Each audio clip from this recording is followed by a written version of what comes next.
Welcome to Aspire to Lead, where we empower educators and school leaders to grow, inspire, and thrive. I'm your host, Joshua Stamper, author, speaker, and leadership coach, bringing you conversations that spark transformation, challenge the status quo in education, and equip you to make a lasting impact on your campus or in your district. For more information and resources, visit joshstamper.com as we're looking to ascend to new leadership heights together.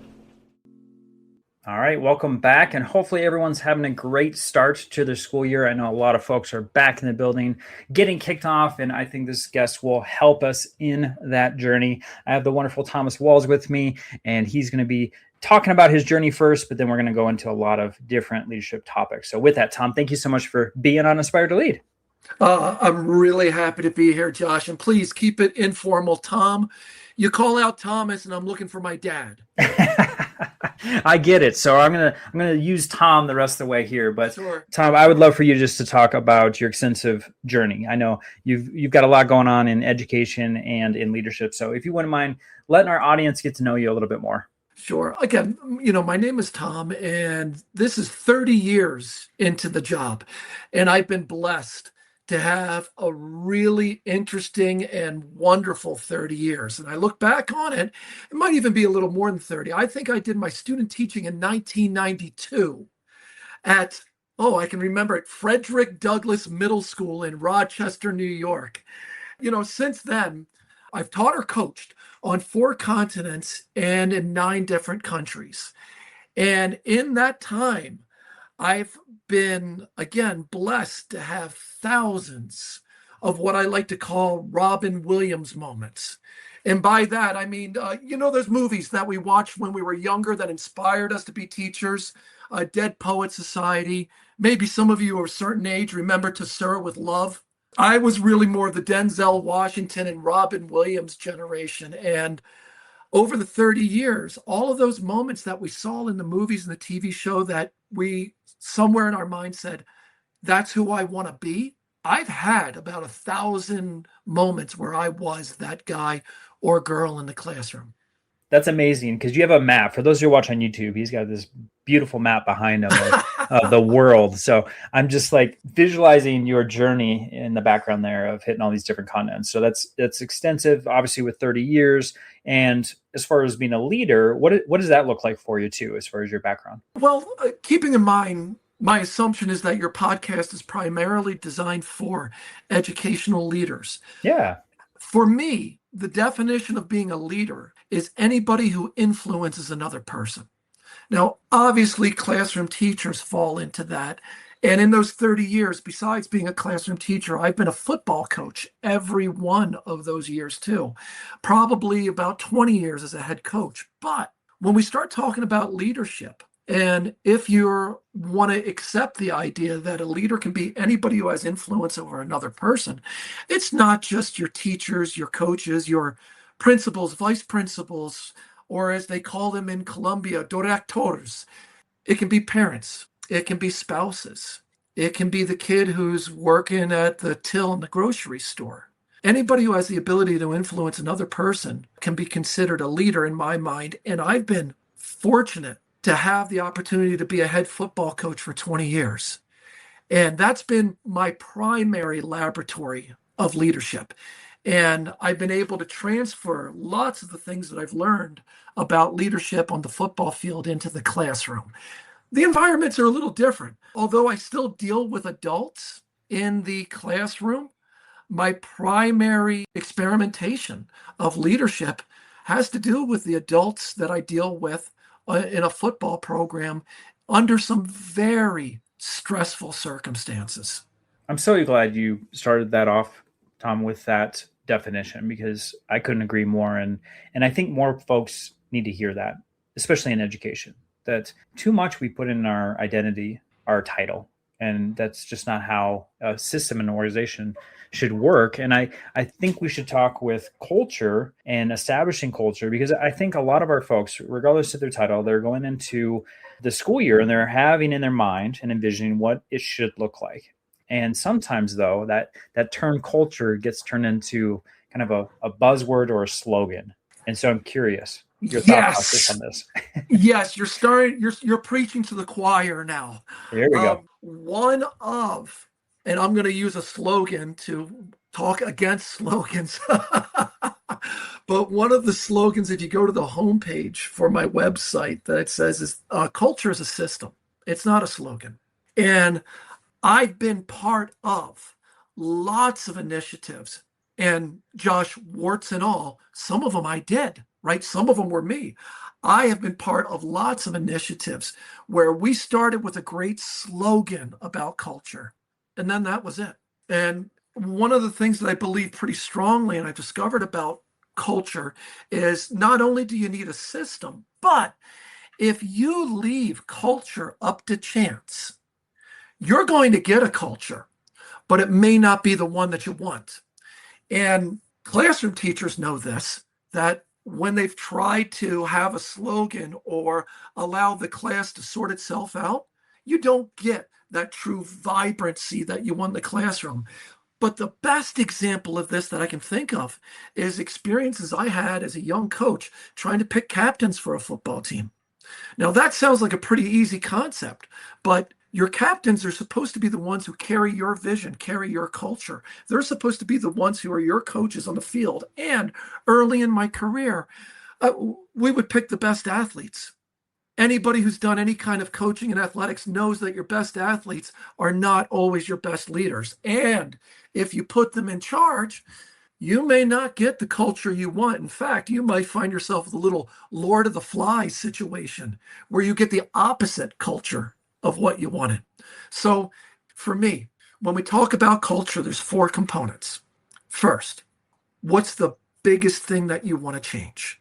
Can you get it to one thing? Once you get that, you do have to do your branding.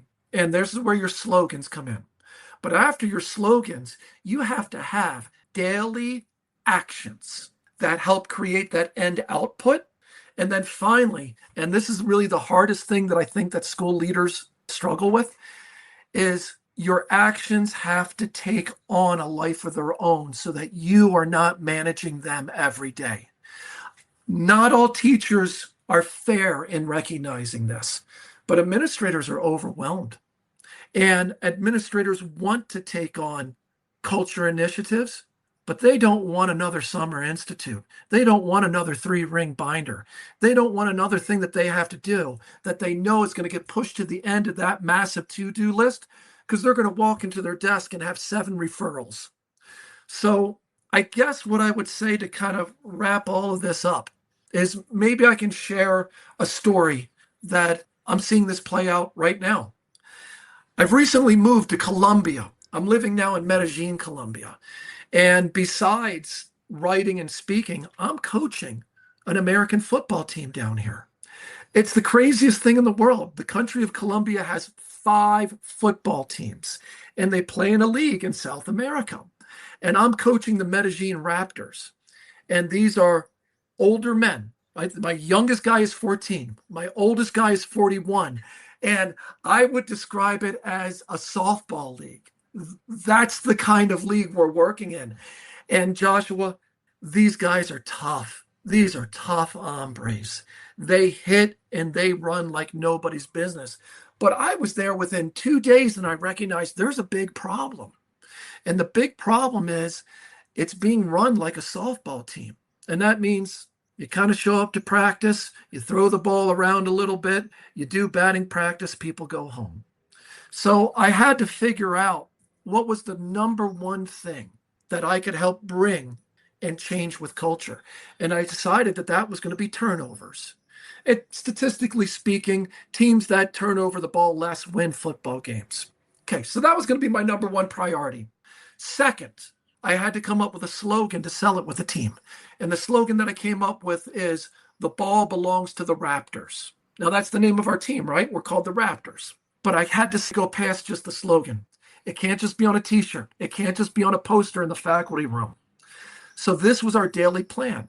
When we would be in practice, we created a couple of new guidelines. If anybody took a football and they threw it back to get it to the line of scrimmage so that we could start again, they had to stop there and do 5 push-ups. We were going to be respectful to the ball. We were going to run the ball back.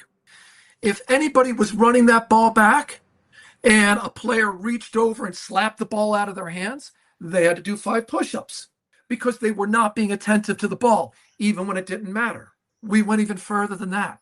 Anybody who would take the ball in the game and hand it to the referee rather than throwing it to the referee, they got a helmet sticker. Anybody who got an interception in practice, they got a helmet sticker. And the way this ended up developing is that when we would get to the end of practice and I would say, okay, who's getting helmet stickers today? The players would volunteer. I got an interception. I got a fumble. When we would be in practice and a player would be running back to the huddle, I'd say to him, hey, Felipe, throw me that ball. He'd look up at me, cradle the ball tighter, and say, no, coach, no, coach. And the reason I share this story is it's got the 4 elements or the 4 things you have to do in building culture. We identified number one problem. We came up with a marketing campaign. We found strategies to embed it into our everyday life. And then the 4th one, and this is the really important one for administrators, the program took on a life of its own, so I did not have to manage it. And I think that's the biggest barrier for administrators developing culture. They've got too much to do as it is. Yeah, I love that connection piece. And as a former coach, you're speaking my language, Tom.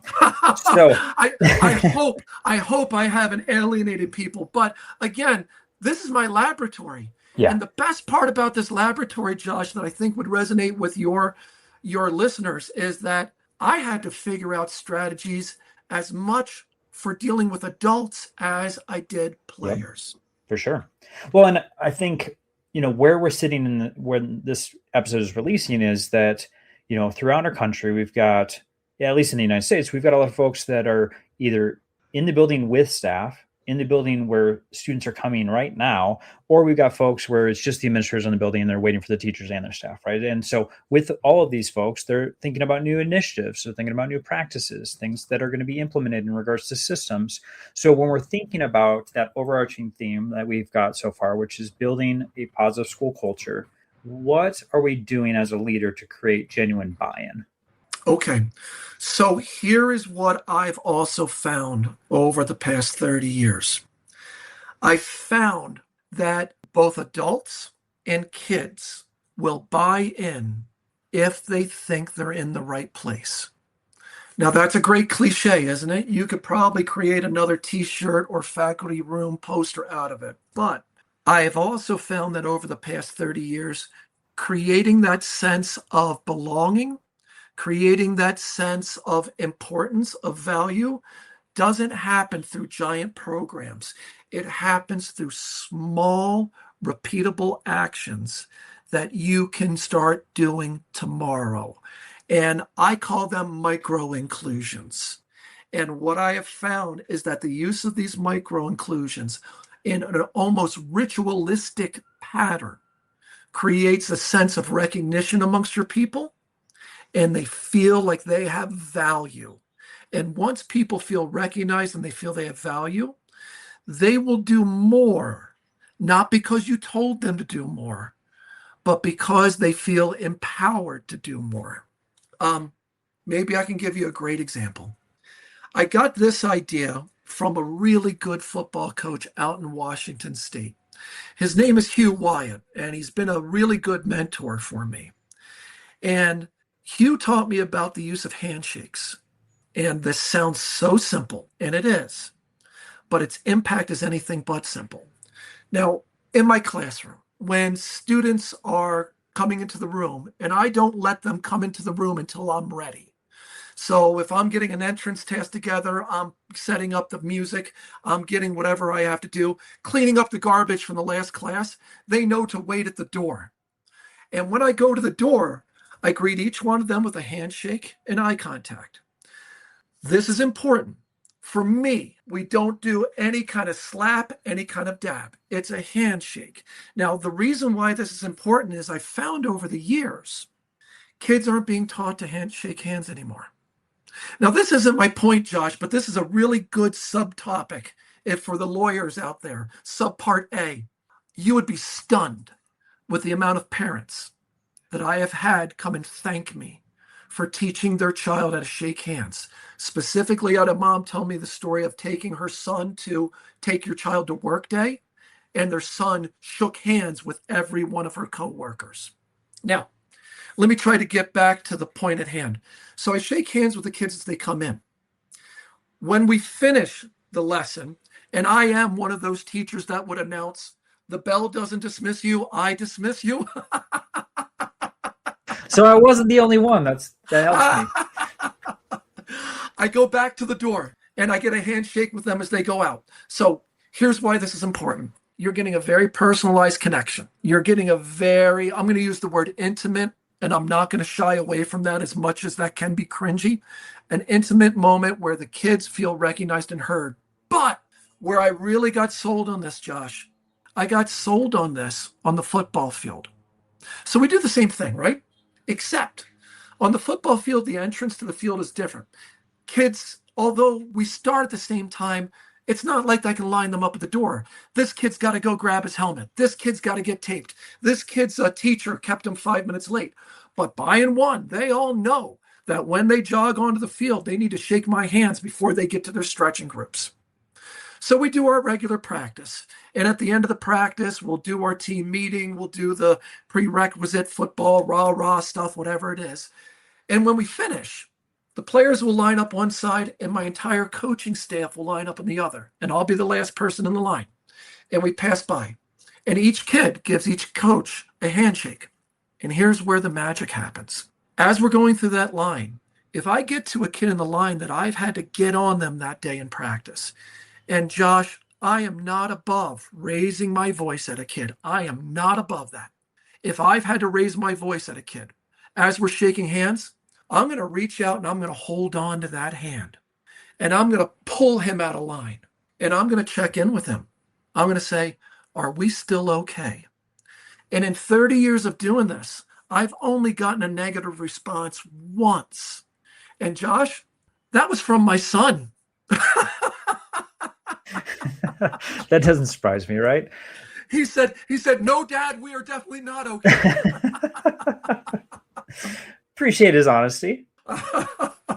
Well, I think there's a lot. I mean, you talked about just the main point of buy-in, but then also some of those subsidies. And I think all those pieces, and we can even look at data just as far as if we're going down that rabbit hole of like shaking hands, saying their name, I'm so glad you're here. Just that in itself, data shows that there's a 40% increase in engagement in the class. Just that simple task. Yeah. And I think what I would say, Josh, these micro inclusions, and my platform goes far deeper into these. Sure. It's upwards of 20. What's great about them is this. You can do them tomorrow, and they don't require you to teach your lessons any different. And they do apply to administration as well in leadership roles. I think that administrators get a bad rap from teachers. I don't think teachers realize the amount of pressure that administrators are under. And I think that pressure causes administrators to push away from being leaders and push towards being managers, because management is easy. Management is direct. Leadership takes time and it takes patience.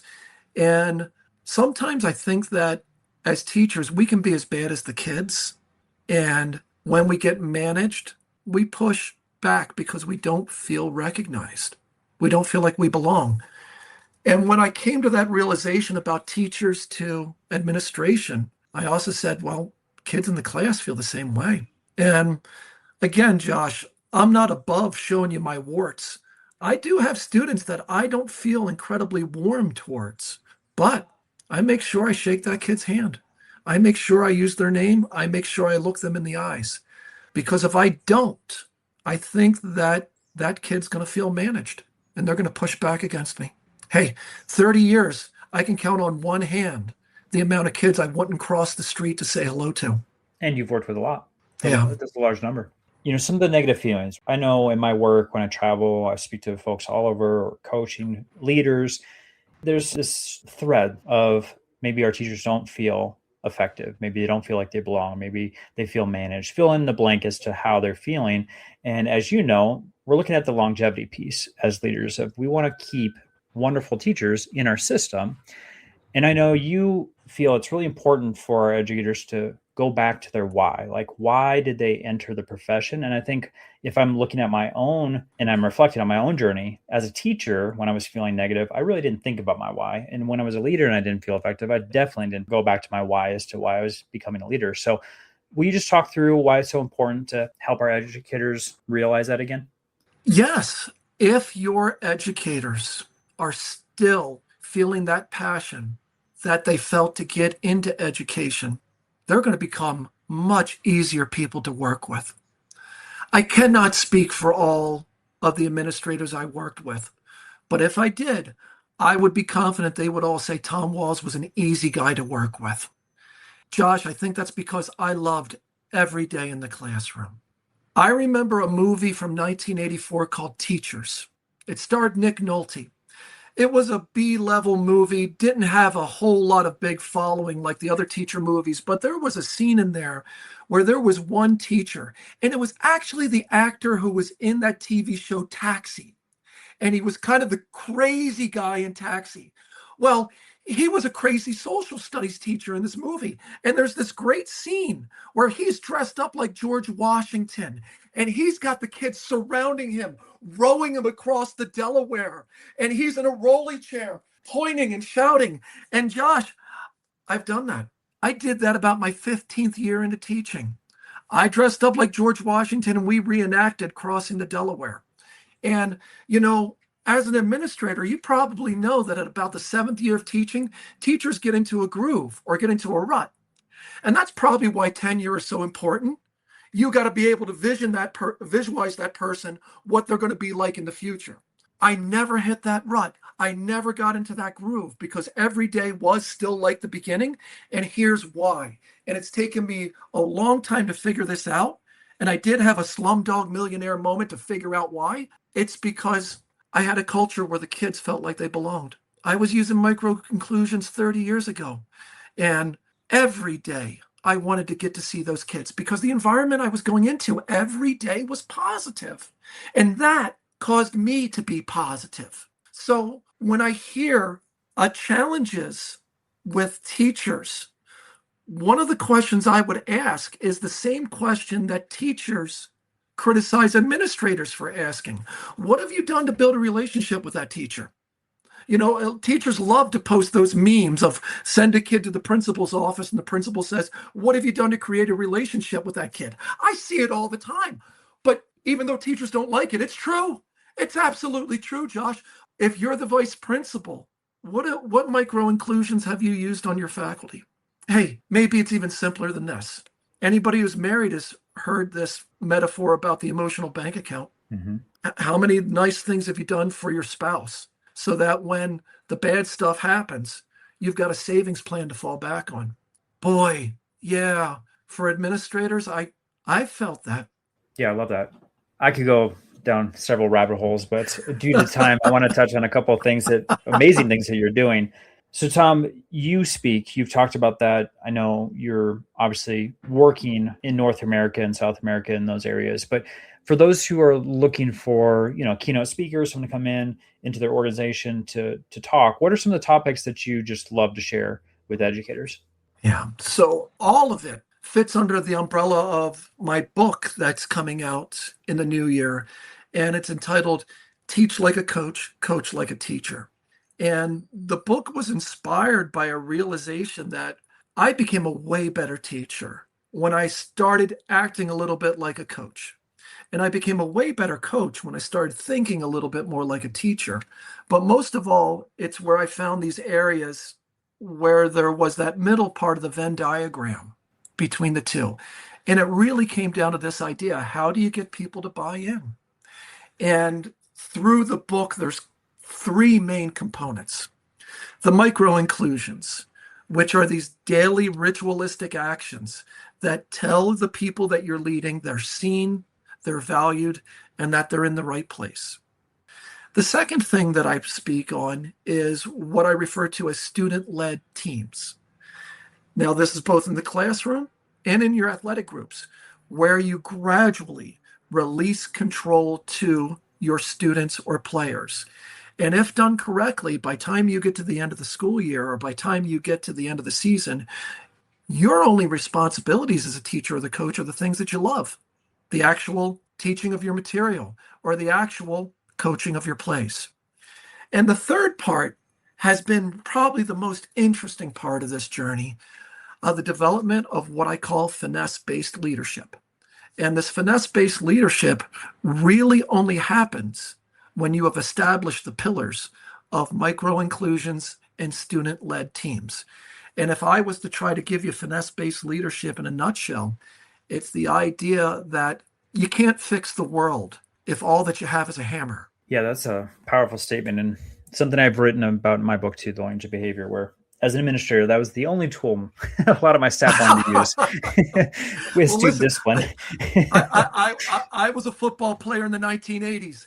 Those coaches ruled by hammers. Oh, yeah, definitely. I think in that time span, teachers too, parents, all adults use that as the only tool. But will you just real quick let our audience know about when that book's coming out? Because I know you're working so hard on it right now. Yeah, the book is due to be published in the new year.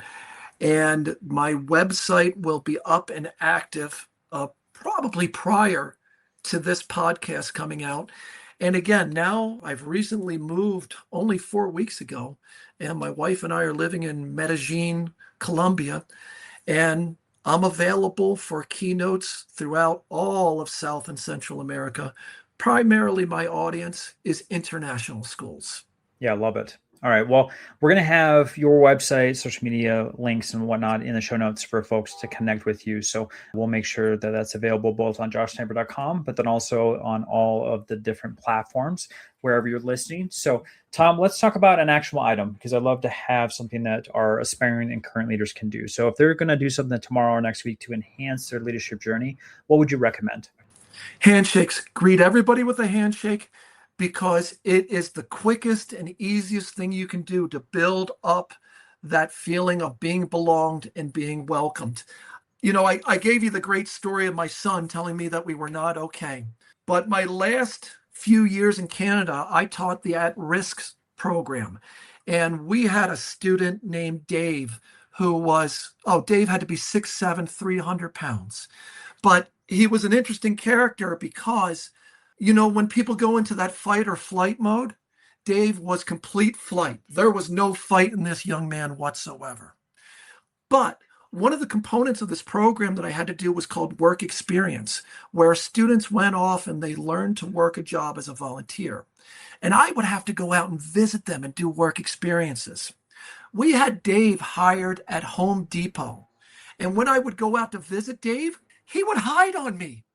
He would literally try to avoid me. At that size, can you hide? That's the great part. One day I found him behind a stack of 2x4s, and he came out and I said, Dave, you're going to have to find some more lumber if you want to hide on me. We began to call my visits hide and go seek rather than work visits. But Dave struggled, and Dave eventually graduated. I think he was 20 when he did graduate. But he landed a job at the Winnipeg airport. And eventually he got into the union there. And one morning I was getting on a red-eye flight to go visit my son in Philadelphia. And I walked down that gangway and I turned the corner. You know, the corner where they keep the oversized luggage that somebody tried to get past the airline. And as I turned that corner, there was all 6'8" of Dave in his fluorescent orange jumpsuit. And Josh, as we passed by, without saying a word, Dave reached out his hand and we shook hands and I got onto the plane. Handshakes work because they will embed a sense of belonging, whether you are the vice principal and this is your most challenging faculty member, or whether you are the geometry teacher and this is the kid who just hates math. Yeah. Well, we're going to move forward through that powerful point with letting folks know how they can connect with you. So what's the best way to do that? My website, thomasbwalls.com. And every other week, I put out a Substack, and it's typically existential teaching and leadership stuff. You can also find me pretty easily on LinkedIn. If you really wanted to search for me on Facebook and Instagram, you could, but be warned. It's all Philadelphia Eagles and Simpson memes. It's not educational stuff. That's more for the personal side, the different version of Tom that most folks don't get to see, right? No, that's how I roll too with those platforms. You get a lot of family pictures and you get a lot of sports. Yeah. So beware, right?